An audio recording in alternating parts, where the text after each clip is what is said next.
run before? I don't know. I mean, I just think that sometimes kids drop balls, I mean, they were tight windows, very tight windows.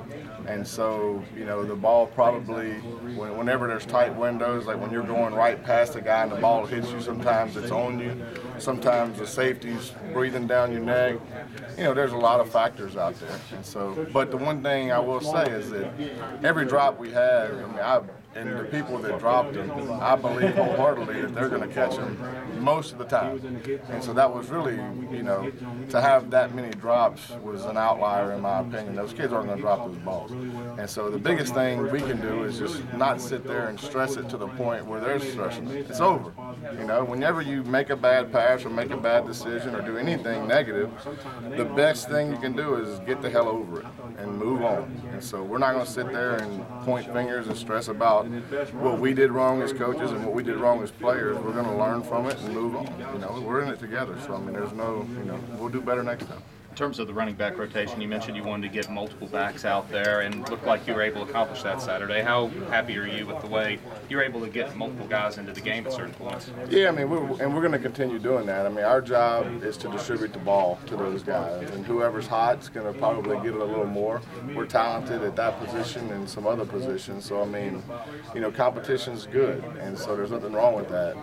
But on the same hand, you got to get as many people involved as you can get, but you also got to get the person that's making the most plays the most involved.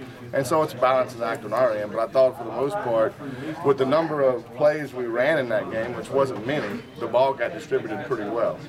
And so hopefully when we start running more plays, which we intend to do, the ball will get distributed even more so. Heading in, would you have been surprised if your lead rusher was only going to have 10 carries in that game? You never know how a game's going to unfold. Everybody on the outside looks at it as 10 carries. Would you rather me hand the ball off 30 times into a bad box? Is that what you want me to do? No. Well, that's not what we did. And so we're going to try to take advantage of what the defense presents. If that's handing the ball, then we're going to hand the damn ball. If they put more people in the box, then we're probably going to throw it 90% of the time. And so a lot of the times defense dictates how much you run or how well you run. Alabama's going to take away the run, period. That's their defensive philosophy, is they do not want you to run the ball on them. And if, we could have sat there and tried to if that would have made people happy. But in my opinion, I would rather try to win the damn game. Then you talked about the run game opening up the passing game. And I think you mentioned it after Saturday that you were able to do more things, those screens, dumping it off into the flats, because they were playing the run the way that they were. Yeah, How much did that open things up for you? I think it did. You got to have a quarterback that's seeing leverage and sorting out things, especially when you're playing fast, because a lot of those short passes are run game called.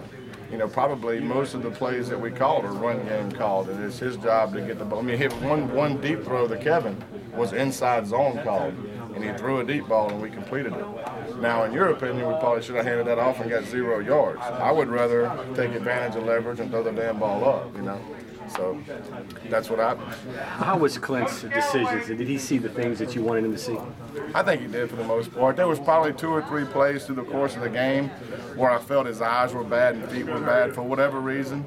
There was one where, he had his feet set quick for a hot throw. The receiver didn't look as quick as he wanted to, and so then his eyes went bad. And if he would have just went to Kevin on the shallow, he would have hit him and it would have went wide open. But, you're going to have some of those. But I thought it was probably 2 or 3 plays where his eyes and feet were bad. But for the most part, I thought his poise was excellent. His presence in the pocket, I think there were times we extended plays, which was great to see. He's been doing that in camp, of extending plays and getting the ball out, and it held true in the game, which is awesome. Could have, it was some big plays. Could have been even bigger a couple of times, but for the most part, his presence was really good. I will say that he's got. Especially now that he's the guy. There's a different presence and different click to him, and so he has an air of confidence right now to him that's good. And so it's good to see, like when you have communications after a series, and he goes out there and you can see exactly what you talked about. That he can see the game slowing down to him in a way. Which is good to see. Do you remember last year, after his first start, how you felt? It'd just be Oklahoma State. He did okay. Yeah. Oh, yeah. I'm trying to remember back. Yeah. I thought, you know, I forget exactly how the game unfolded other than we completed a few deep balls on him and won the game. And he got injured late in that game. But I thought, for the most part in that game, I thought he played pretty well, Right. you know, at least good enough to win. You had to feel pretty good that you maybe had found a quarterback after. We did, And then, but he was hurt after the game too. Now, and one reason we named him the starter in the offseason is because going back and looking at the games, it was obvious that the kid's talented and the kid's capable. You know, so I mean, it was, and you get a whole another year under you go. how much different is it now, though, the way you feel about Way this first different. game? Yeah, I mean his. I think that his, and he would probably admit this too. I mean, his focus and his ability or willingness to come in here and spend a lot of hours in here with us in days that he really doesn't have to increases.